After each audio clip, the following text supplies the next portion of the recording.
ससुराल में पहली सुबह। बर्तन गिरने की आवाज़ से शिखा की आंख खुल गई। घड़ी देखी तो 8 बज रहे थे। वह हड़बड़ाकर उठी। उफ, मम्मी जी ने कहा था कल सुबह जल्दी उठना है, रसोई की रस्म करनी है, हलवा पूरी बनाना है, और मैं हूँ कि सोती रह गई। अब क्या होगा पता नहीं। मम्मी जी डैडी जी क्या सोचेंगे, कहीं मम्मी जी गुस्सा न हो जाएं। हे भगवान। उसे रोना आ रहा था। ससुराल और सास नाम का हुआ उसे बुरी तरह डरा रहा था। कहा था दादी ने, ससुराल है, ज़रा संभल कर रहना, किसी को कुछ कहने का मौका न देना, नहीं तो सारी उम्र ताने सुनने पड़ेंगे। सुबह सुबह उठ जाना, नहा धोकर साड़ी पहनकर तैयार हो जाना, अपने सास ससुर के पांव छूकर उनसे आशीर्वाद लेना। कोई भी ऐसा काम ना करना जिससे तुम्हें या तुम्हारे माँ पापा को कोई उल्टा सीधा बोले। शिखा के मन में एक के बाद एक दादी की बातें गूंजने लगी थीं।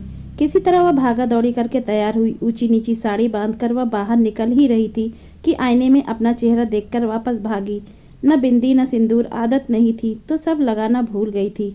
ढूंढकर बिंदी का पत्ता निकाला, फिर सिंदूरदानी ढूंढने लगी। जब नहीं मिली तो लिपस्टिक से माथे पर हल्की सी लकीर खींचकर कमरे से बाहर आई।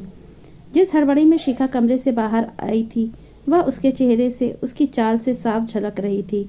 लगभग भागती हुई सी वह रसोई में दाखिल हुई और वहां पहुंचकर ठिठक गई। उसे इस तरह हड़बड़ाते हुए देखकर सासू माँ ने आश्चर्य से उसकी तरफ देखा, फिर ऊपर से नीचे तक उसे निहार कर धीरे से मुस्कुरा कर बोली, आओ बेटा, नींद आई ठीक से या नहीं? अचकचा कर बोली, जी मम्मी जी, नींद तो आई मगर ज़रा देरी से आई, इसीलिए सुबह जल्दी आँख नहीं खुली, सॉरी। बोलते हुए उसकी आवाज़ से डर साफ झलक रहा था। सासू माँ बोली, कोई बात नहीं बेटा, नई जगह है, हो जाता है।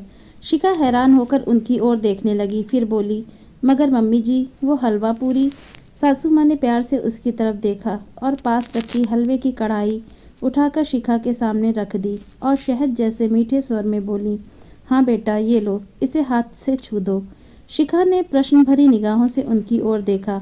उन्होंने उसकी चिन को स्नेह से पकड़कर कहा, बनाने को तो पूरी उम्र पड़ी है, मेरी इतनी प्यारी सी गुड़िया जैसी बहू के अभी हंसने खेलने के दिन है, उसे मैं अभी से किचन का काम थोड़ी ना कराऊंगी।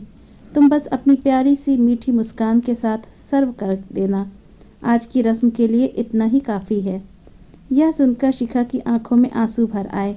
वह अपने आप को रोक न सकी और लपक कर उनके गले से लग गई। उसके रुंधे हुए गले से सिर्फ एक ही शब्द निकला, माँ। अगर कहानी अच्छी लगी तो प्लीज़ मेरे चैनल को लाइक, सब्सक्राइब और कमेंट ज़रूर कीजिए। धन्यवाद।